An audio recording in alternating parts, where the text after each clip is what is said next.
and you actually have interviewed Raymond Mm-hmm. Benson, if I'm not mistaken. So Mm-hmm. what's that like? Because I wasn't even aware that he was an American until heard your interview with. Uh, Weirdly enough, I had a minor personal connection where I worked at a local library as a kid with a woman who she and her husband were neighbors of Raymond Benson's. So he is from the Chicagoland area, or at least that's where he currently lives. I wow. am from that general area too. Yeah. So there was that like little connection here and there, and also a handful of other people in the Bond community that I was able to kind of get an in with to chat with him, and he's amazing. He's a great guy, wonderful to chat with. And he's always like going to different fan things for James Bond. And it's Yeah. just neat that whereas I think there are some authors potentially who maybe have written Bond books that are unapproachable, I would say he's really great. And he's really devoted to like I love this fandom. I love the people that like these books, and like right in the hook in the eye, he still enjoys being in that world, even if he's not writing James Bond. Or honestly, he's expressed he's not interested in writing James Bond anymore. Yeah. I mean, that's a tough franchise to helm because people are so. I mean, just with the People have opinions. yeah, and that's just with the movies, but like people also have opinions on the books. I actually, as you know, because I think we talked to this. I loved Wi- William Boyd's novel Solo. Solo, It's and probably one of my favorites. yeah, I wanted to read more from him, but apparently when that book came out, it didn't really get good reviews, which I'm like, why? This is one of the best, Yeah. and maybe The that's estate just didn't like it, is what I've yeah, heard, because he depicts James Bond as a killer.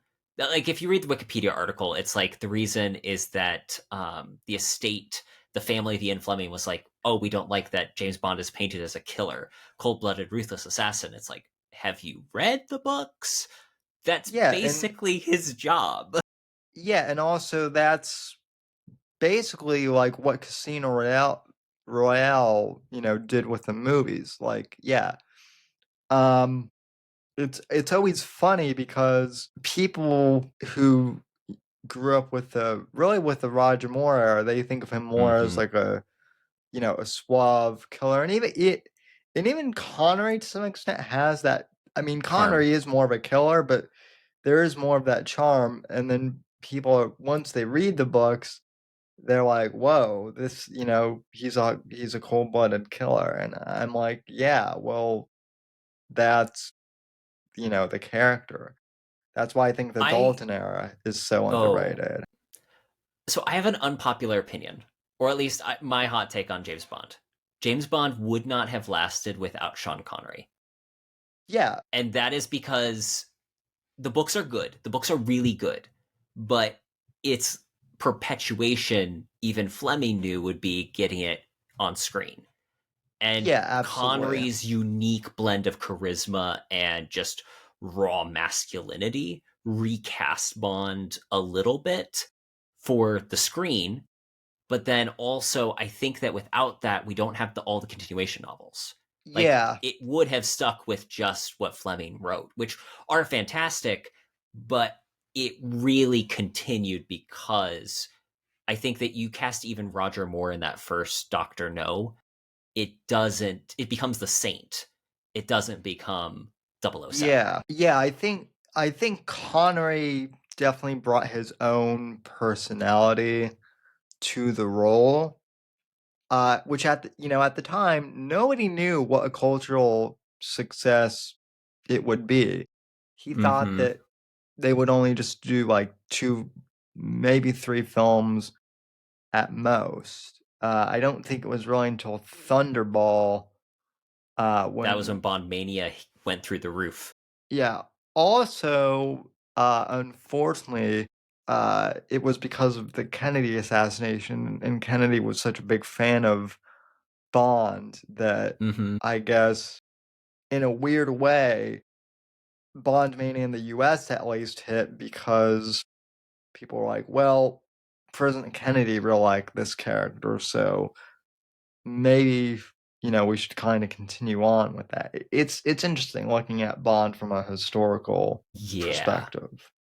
I So kind of want to see. So Terrence McCauley is doing his Dallas 63 series where he's writing these yes, books set around the assassination.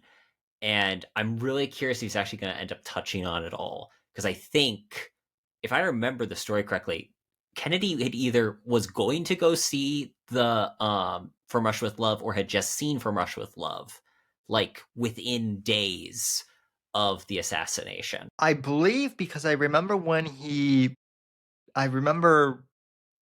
uh from March with Love the book was on his Mm-hmm. all the presidents have their favorite book list. And From Rush with Love was on his. And I believe he had just seen the movie Mm-hmm. shortly before Dallas happened. Mm-hmm. And then uh it was just within like a matter of weeks, unfortunately, that happened. Yeah. So yeah, very Publicity you can't pay for, or at least you yeah. shouldn't pay for. Feel free to edit that out if you want to.